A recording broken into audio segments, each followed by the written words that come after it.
Hi, my name is Isaiah. I just wanted to ask a question that I learned in history, and I'm in 7th grade, that the Crusaders battled the Muslims, and the Crusaders were really greedy back then, and they were gruesome.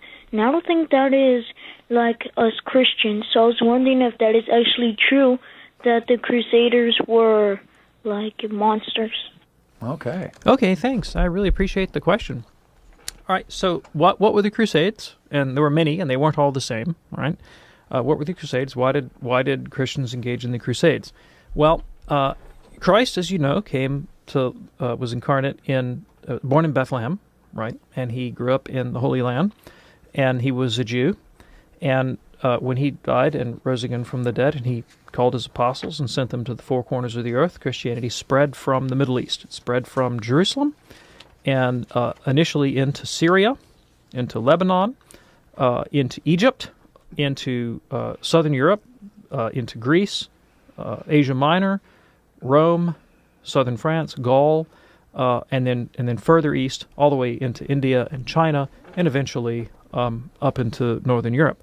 But for the first 1,000 years of the church, the geographic, demographic heartland of the Christian faith was North Africa and the Middle East and Asia Minor. Parts of the world that today are almost entirely Muslim. And it was only from the High Middle Ages that Scandinavia and Northern Europe really became evangelized. So, eventually the kind of the center of the Western Catholic world moved to Northern Europe. But for the first 1,000 years, it was the Middle East and North Africa. What happened? What happened to change that? Well, in the 7th century, Muhammad in Arabia began a new religion by way of conquest. And he spread his religion through violence, through war, and he would move into cities, and he would say, you've got two choices. You can become a Muslim, or I will kill you. And he killed a lot of people. And he didn't kill necessarily Christians. He would kill pagans, but he would subjugate the Christians, and he would impose serious restraints on their ability to practice their faith, make them pay special taxes, and restrict their ability to speak about Jesus.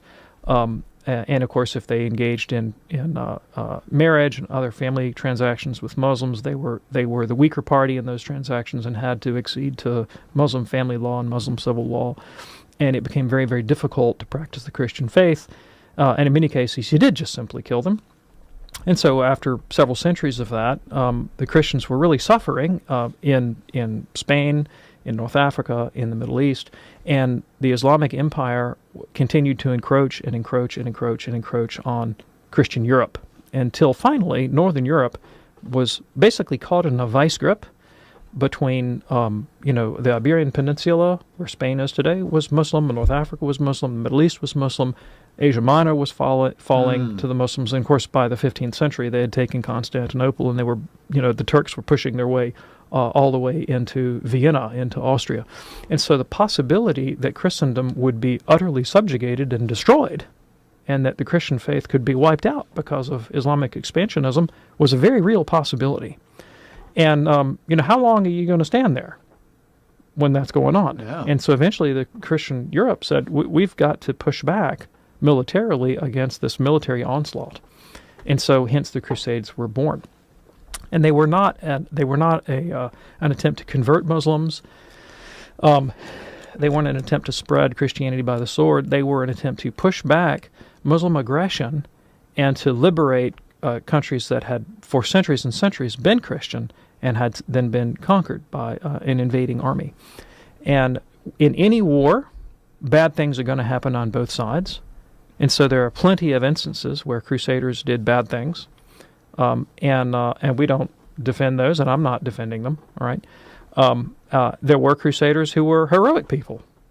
There were crusaders who were scoundrels, because if you hand somebody a sword and say, go kill folks, bad things are going to happen no matter what, which is why the church always says war is the last option. War is the last option. But that's the reality of the thing. And so when you're going to evaluate it, you have to evaluate it by the standards of just warfare. Like if an aggressor is trying to conquer you and impose an alien religion on Christian lands, do Christians have the right to fight back and defend themselves? And the answer is yes, we do. All right. Thank you very much. One of the clearest explanations of the Crusades I've ever heard, so that was excellent.